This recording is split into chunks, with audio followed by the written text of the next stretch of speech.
میں ہوں اکبر زاہد اور آپ دیکھ رہے ہیں عرش چینل۔ جیسا کہ آپ جانتے ہیں، ہمارا پیارا ملک ہندوستان ایک ایسے دوراہے پر کھڑا ہوا ہے جہاں سے ایک راستہ ڈکٹیٹرشپ کی طرف جاتا ہے تو دوسرا راستہ جمہوریت کی طرف۔ اس ملک کا ہر وہ شہری جو امن و سلامتی کے ساتھ اس دیش میں ایک پرسکون زندگی گزارنا چاہتا ہو، وہ ضرور جمہوریت کا راستہ اختیار کرے گا۔ ناظرین، 19 اپریل 2024 سے لے کر 1 جون تک ہمارا یہ ملک عام انتخابات کی آزمائش سے گزرنے والا ہے۔ یاد رکھیں کہ یہ وہ آخری الیکشن ہوگا جس کے ذریعے ہم یعنی اس ملک کے عوام اس ملک کو ڈکٹیٹرشپ کے پنجے سے آزاد کر کے ایک صاف ستھری جمہوریت کو قائم کر سکتے ہیں۔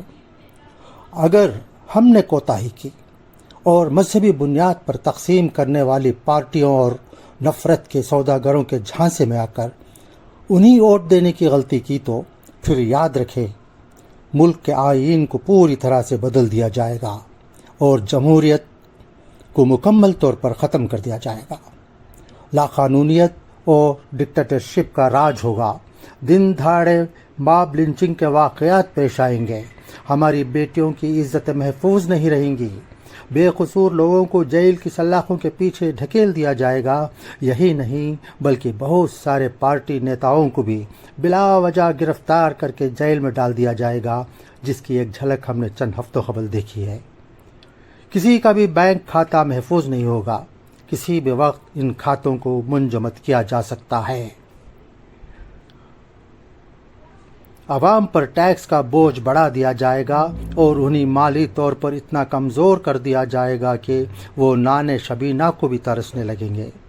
تعلیم کے نام پر ایک مخصوص مذہب کا پرچار کیا جائے گا اور یہ کوشش کی جائے گی کہ تمام بچوں کے ذہنوں کو پراگندہ کر دیا جائے اور انہیں ایک ہی کلچر میں ڈھالا جائے۔ دنیا کے کسی بھی دیگر مذہب کی کوئی وقت نہیں رہے گی اور عوام بے بسی سے ہاتھ ملتے رہ جائیں گے۔ مہنگائی اتنی بڑھ جائے گی کہ لوگوں کے روزمرہ کی چیزیں خریدنا بھی دشوار ہو جائے گا۔ یہی نہیں بلکہ ملک میں CAA اور NRC جیسے خطرناک قانون نافذ کیے جائیں گے، جس سے مسلمانوں کی ایک کثیر تعداد کو شہریت سے محروم کر دیا جائے گا۔ ہماری مسجدوں اور مدرسوں کو ملبے کے ڈھیر میں تبدیل کر کے ان کی جگہ مندر تعمیر کیے جائیں گے۔ ہمارے کھانے پینے اور پہننے پر بھی پابندی عائد کی جائے گی۔ یہ بھی ہو سکتا ہے کہ مسلمانوں سے ان کے ووٹنگ کا حق بھی چھین لیا جائے۔ چنانچہ یہ انتخابات بہت ہی اہم ہے۔ یہ انتخابات ہندوستان کی تقدیر کا فیصلہ کرنے والے ہیں۔ ہماری ایک چھوٹی سی غلطی سے اس ملک کے عوام کا جینا دو بھر ہو سکتا ہے، لہٰذا ہمیں چاہیے کہ ہمارے ووٹوں کو تقسیم ہونے نہ دیں۔ فرقہ پرستوں اور ان کی حمایت کرنے والوں کو شکست دینے کے لیے اپنا قیمتی ووٹ سیکولر امیدواروں کے حق میں دیں۔ یاد رکھیں، یہ بالکل آخری موقع ہوگا فاشسٹ قوتوں کو شکست دینے کا۔ اس کے بعد شاید ہی دوبارہ ایسا کوئی موقع ملے۔ آج ہم مضبوط اور یکجا ہیں اور ہمارے پاس ایک سنہری موقع ہے۔ اس موقع سے فائدہ اٹھائیں، ایک سیکولر حکومت کے قیام کی اس جد و جہد میں حصہ لیں اور اپنا فرض نبھائیں۔